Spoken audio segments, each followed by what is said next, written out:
100 days in Minecraft Hardcore Squad Edition. This means we were 4 times more likely to die. And die we did, as we had multiple failed attempts at this challenge. But can we do it this time? Well, you'll just have to watch to find out. But before we get into it, I want to introduce you to the boys. There's McGreasy, Metis, Toxemic Berry, and then me, Carmi. We had 3 goals before starting. The first one was to defeat a raid, the second was to kill the Ender Dragon, and the third was more of a personal one to me, but I want to try and get full netherite armour. Also, if you enjoyed this video, don't forget to like, and maybe even subscribe, as we spent weeks on this video. But I don't want to waste any more of your time, so let's get into day 1.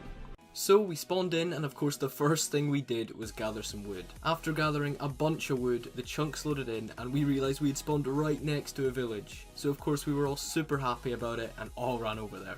When we got there, to the absolute dismay of the villagers, we began taking their year's worth of supplies, which we then promptly split between the 4 of us. After taking my rations, I went to go make a wooden pickaxe and I mined down for some stone.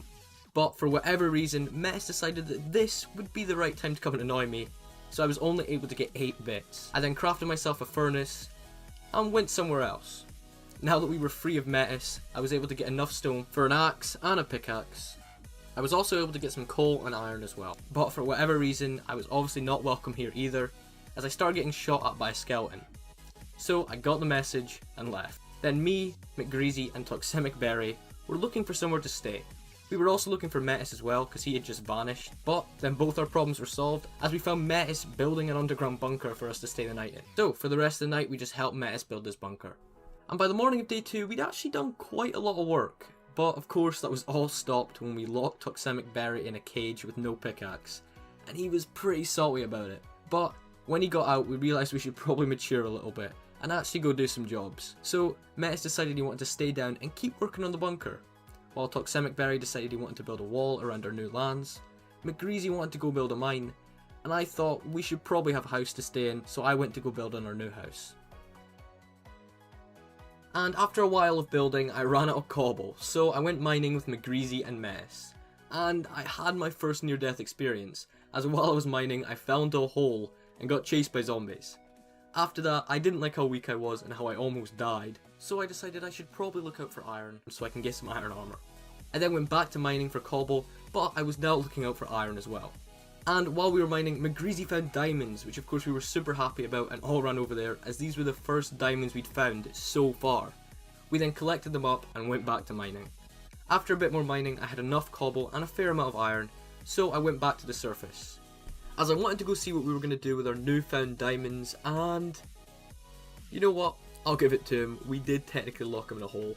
So on day 3 I went back to working on our house, which I kept working on throughout days 4 and 5. And after a lot of log chopping and placing, and also trapping Metis in a hole with Toxemic Berry, something absolutely no one wants, I finally finished on the morning of day 6. And I mean, it's nothing special, but it's somewhere to stay for now. I then decided to give it a reasonable name, as this is just somewhere to stay till we build our own houses. Then I realised I still hadn't crafted full iron yet, which is something I've been trying to do for quite a while. So on day 7 I did exactly that, and after crafting my armour and tools, I felt just a little bit safer. However, we did know if we wanted to be properly safe, we would need to get ourselves some diamond armour. So on day 8 we all ran into the mines with high hopes, and began our search, and on day 9 I found the first vein on this mining trip. But it wasn't enough, so I kept mining on days 10 to 12 non-stop, and we began to find quite a few, which we put in this chest. But by looking at our stash of diamonds, and how many days it took us to get them, I knew we were going to be mining for a long time. And I was right, as after mining from the end of day 12 up to day 16, I still didn't have full diamond yet, but I was getting there. I then came out of the cave for a bit and began stocking up on materials such as wood. By this point McGreasy already had full diamond, and Metis and Toxemic Berry were getting there too, but I was still lacking, so I went back into the mines on day 17, which I kinda didn't want to do as I was getting a little bit sick of mining, but I really wanted that full diamond. So I went down, and fairly quickly we began finding diamonds after diamonds. And at this point Metis finally got full diamond. So on day 19 he was now helping me, and soon after I was able to craft myself full diamond armour. I then went to go check on Toxemic Berry, and he had full diamond too. So on day 20 we all stood in line with our new shiny armour for a group photo. And then the next day on day 21 we realised something. Even though we were of course super happy with our new diamond armour, we had been spending quite a lot of time down in the mines. So for some new scenery we decided to build a nether portal and jump through. However, there's a certain song that we probably should have listened to, as almost as soon as we went through, we were absolutely bombarded by ghasts. I even almost died. So realising how serious the situation was and how we were almost going to die and lose all our days, we decided to leave. However, we knew we'd have to go back there really soon, as there was many things we wanted to do in the nether. But instead of going back straight away, me, Metis and McGreasy actually decided to go on a bit of an adventure, because we hadn't really explored our world yet, and also we wanted to find a big open area to build our new houses. Also, Tuxemicberry didn't want to come as he was working on a project back at home.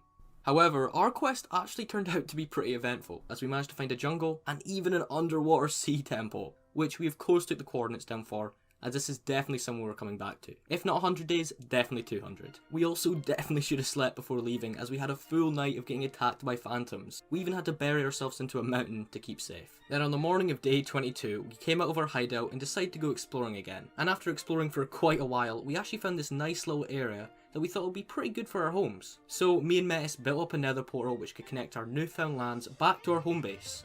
But McGreasy was taking quite a while, so to pass the time we decided to have a snowball fight. But then McGreasy finally got there, so we lit the portal and began making a safe tunnel back home. And then throughout days 23, 24 and 25, that was all we were doing, and after quite a lot of building, we'd finally finished. We even had a railway track from one side to the other, and I'm not gonna lie, it was pretty fun, as long as you didn't leave the cart when on the rails, because this glitch is absolutely terrifying. And then on the morning of day 26, we left the nether and was almost instantly greeted by Tuxemicberry, who said his project was almost done, but he wanted to add a couple finishing touches. And then for the rest of day 26, all the way up to day 33, I was helping McGreasy with a new raid farm, as we wanted an easy way to get some totems. So I helped him build the traps, and make spaces for the iron golems. And after doing that, we went to go get some pumpkins because we needed them to make the iron golems. And after searching for a little bit, we finally found them. So we brought them back and spawned in the iron golems. And then on day 30, I actually went to go do some enchanting on the new enchanting table that Metis had made. And I managed to get silk touch on my pickaxe, which I was really happy about. But then we went back to building, and on day 33, the raid farm was basically done. All we needed was a villager. Oh yeah, and then this guy showed up as well, but come on. I mean, we all knew what his fate was. Also, day 33 was the day that Tuxemicberry showed us the little project he'd been working on, which was a trophy room for every single biome we've been to so far. That included the overworld, the nether, and it will soon hopefully include the end. And then on day 34, we didn't really do anything, we just ran around doing odd jobs around the house. But then on day 35, we actually began doing some important stuff again, and we went out on the hunt for villagers, as we needed them for the raid farm, but we also wanted to do some trading as well. And we were actually really lucky, as we had made our house right next to a village, so it was really easy to get some villagers. So we all got our boats, and consensually began taking the villagers, which was actually quite hard because the boats didn't go over blocks, so we had to carve a tunnel all the way back. And this took quite a while, as we were still working on day 36. But then finally we managed to get quite a few villagers, so we began building a place for them to stay. And after building all through the night, we had finally finished, and we began moving the villagers into their new home. We then stayed with the villagers throughout days 37 and 38, as we wanted to get a villager who could sell us a mending book. And eventually, we did. This means when we are ready, we can begin putting it on tools, and when we get it, the elytra. I also went to go set up the raid villager's home, as we knew we wanted to do a raid soon. Then on day 39, we began trying to breed the villagers. So we gave them the bread and the privacy, but it was too late for them, and they decided to go to bed instead. So we went to go do other stuff, including a small bit of netherite mine, where we found a single vein of 2. And then a day later, on day 40, we came back to try again, but still nothing. We really didn't know what we were doing wrong. But then on day 41, we had some luck, and we had our first villager baby. Then on day 42, I tried enchanting, but they were all terrible, so I gave up. And then on day 43, I went into the nether to do some netherite mining. And after mining on day 44 up to day 45, my goals actually changed, as I was hardly able to find any netherite at all, only like 2 bits. So I decided to quit for now and instead go looking for the fortress with Metis, as we knew we wanted to beat the game soon. But after not finding it close to spawn, me and Metis just decided to keep walking in the same direction until we found it, which we did from days 45 to 48. And after travelling through many biomes and fighting off a lot of monsters, we finally found the fortress. So we instantly began making a safe staircase up to the top. However, we decided to not go in straight away, as we wanted to go and get everyone else first. However, we knew doing the journey we just did with 4 people would be super dangerous. So we decided the best option would be to build a tunnel all the way back to the portal. So that's what we did, and after working on this tunnel throughout days 48 and 49, we made it back. And there was now a safe way for all 4 of us to travel between our base and the fortress. But we decided before exploring the fortress and getting the blaze rods, we should do a raid first and get some totems. So to not waste any time, on the same day I went to go move one of our villagers to the raid farm. And after a lot of struggle through day and night, and him somehow surviving this creeper blast, on day 50 we managed to get the villager into his new home and the raid farm was now ready. All we had to do now was wait for some pillagers to come by and give us bad omen.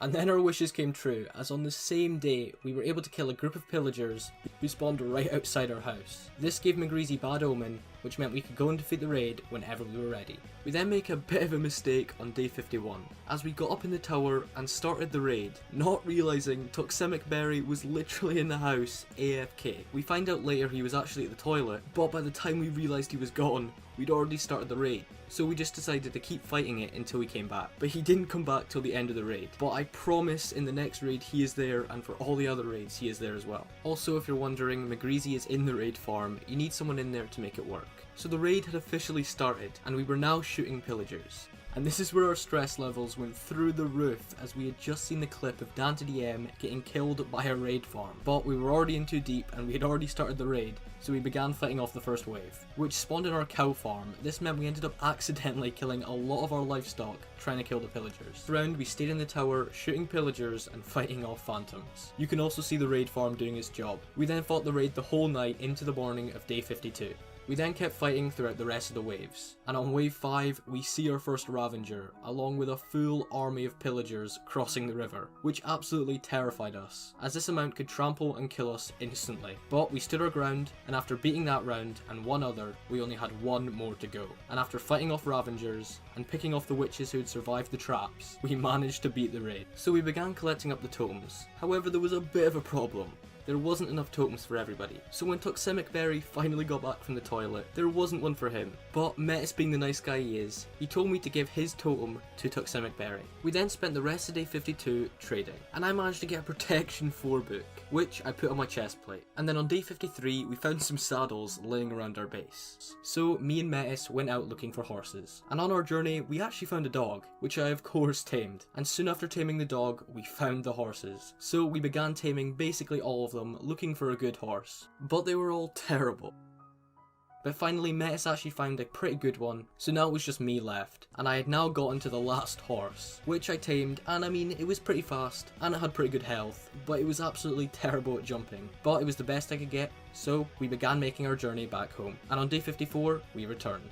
After putting my horse away in its new home, we decided that now we had totems, we should finally go to the nether and get blaze rods. So that is exactly what we did, and all 4 of us made the trek through the tunnel we made previously, which honestly didn't take long at all, so I guess building the tunnel was a good idea. We then entered the fortress and began safe-proofing the area. After doing that, we surrounded the spawner and spent a while killing blazes. After getting quite a few blaze rods, me and Metis actually went to another spawner to try and speed up the process, and we were collecting blaze rods all the way into day 55. And after we felt like we had collected enough blaze rods, we decided to go and explore the fortress, looking for loot and nether wart, as we wanted to go make potions soon, and pretty quickly we found some. So we decided not to stay any longer and begin making the journey back. And once we got back home, we decided to actually begin preparing for the Ender Dragon fight, as the day this was recorded was the day before Easter, and we decided as a joke, we would throw an egg at the Ender Dragon to celebrate the holiday. So we began by putting the things we would probably need in a chest. Then on day 56, me and Toxemic Berry began making some potions, such as slow falling using the phantom membranes we'd gotten earlier, and regeneration potions. And after we had made quite a few together, I left him on day 57 to carry on brewing himself, as I needed to go and upgrade my armour. I wanted at least full protection 4 before fighting the Ender Dragon, something a villager we had was actually willing to trade to us. So needing emeralds for the trade, I began chopping down a lot of trees for sticks, which I could trade to the Fletcher for emeralds. And while I was collecting some wood, McGreasy said that he'd just killed some pillagers and got on Bad Omen. And because Metis still didn't have a totem yet, we decided to all drop what we were doing and go and do the raid. And this time Toxemic Berry was actually going to be there. So he took the place of being the bait this time, which meant McGreasy could come and help us. And after another long raid full of pillagers, ravengers, and even vexes this time,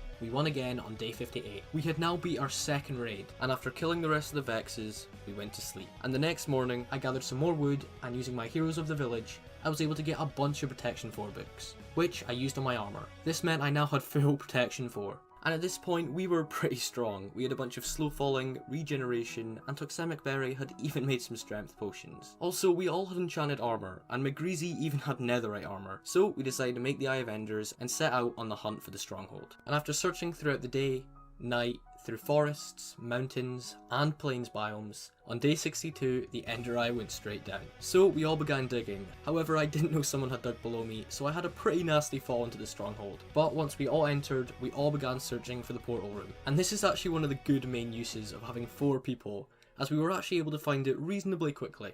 We then nervously stood over the portal, knowing if we were going to die, it was probably going to be now, and we had put so many hours into this world, and many other worlds. However, we couldn't turn back now, so we built up the courage, placed in the eyes, drank our potions, and jumped through. Once we entered, we began mining our way up to the dragon. Once there, we quickly began trying to take out the towers, as this is where the dragon gets its main regeneration from. And as we were doing this, the dragon was throwing down its toxic breath upon us. And after shooting many arrows and being attacked by a lot of endermen, we finally took them all out. So we now turned our focus to the dragon itself, and began running in with swords and bows.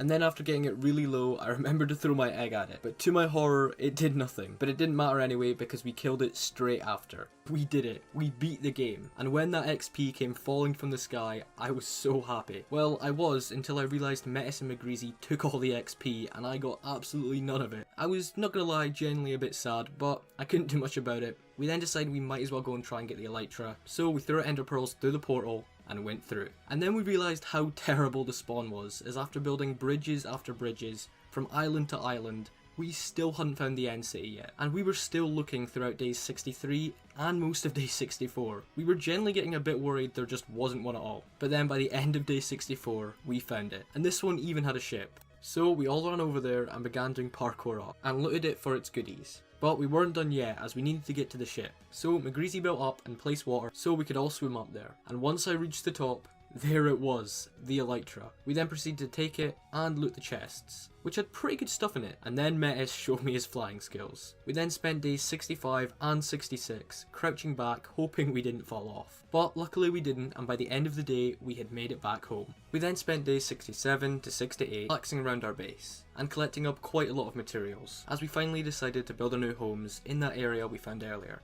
And Toxemic Berry gave us some dyed shulker boxes, so we put the stuff in there. Also, in between doing all of this, I also got a mending book, which I put on my pickaxe. This means my pickaxe now has efficiency 4, silk touch, and mending. And then after going back to mining for a little bit, we all had loads of materials. So all of us then travelled through the minecart track towards the new lands. Once there, we all began setting up camp and building our new houses. And after working on our homes throughout days 69 and 70, also building this pretty cool ice path, we found some pillagers, and feeling a little bit bored, we decided to do another raid. Just a quick one though. Also, those extra totems would be really nice. So I went back to the raid farm and basically just made it all nice, which I did for the rest of day 70 and day 71. I put in some new iron golems and just fixed the place up. And this actually took quite a while, as it took ages to get the iron. And then on day 72, the raid farm was ready. We brought over Toxemic Berry, who had the bad omen, and the raid began. However, fixing up the raid farm didn't seem to do much, as the raid farm just didn't really work. So we were left just having to fight it off the normal way. But at this point, we were kind of raid experts, and after killing a bunch of pillagers, on day 73, we beat the raid pretty easily. We then celebrated together by listening to Metis' new disc. Then on day 74, we made our way back through the minecart track to our new houses. But after building a bit more, I ran out of materials. So I made a mine for stone and began digging. I even went down to diamond level just in case I got a bit lucky. I then mined a bunch of stone, which I kept doing on day 75. And I guess going down to Y level 11 was worth it, as I managed to find some diamonds. And then from days 76 to 82, I built on my house. And then on day 83, we messed up. Mess had just killed a bunch of pillagers and gotten bad omen. So we told him to stay at the base so we could keep the bad omen for later, as we knew we would definitely want to go and get totems soon. But eventually, he needed to go back to the old base for materials. So we let him go, thinking that if he didn't go near the raid farm, it won't set off the raid. But sadly, and this isn't his fault by the way, the raid went off. So to go help him, we all dropped what we were doing and scrambled back to the old base. And we had to do another raid. But this one was so unexpected, we didn't even use the raid farm. So all 4 of us began battling this raid, and actually took quite a lot of damage.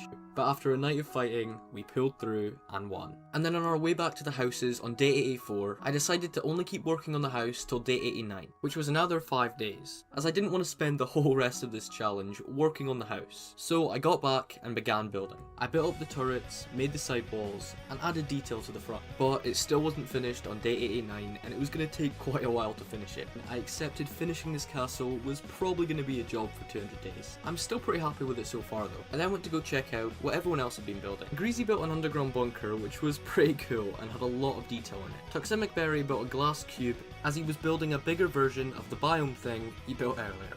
And Metis made another castle, but this one was very well detailed and looks honestly really good. And you obviously know what I built. And then me and Metis went into the nether as he had just found a bastion. So feeling ready for an adventure and also wanting to find Pigstep, we started exploring. And no joke, we genuinely found a Pigstep first chest. I couldn't believe the luck.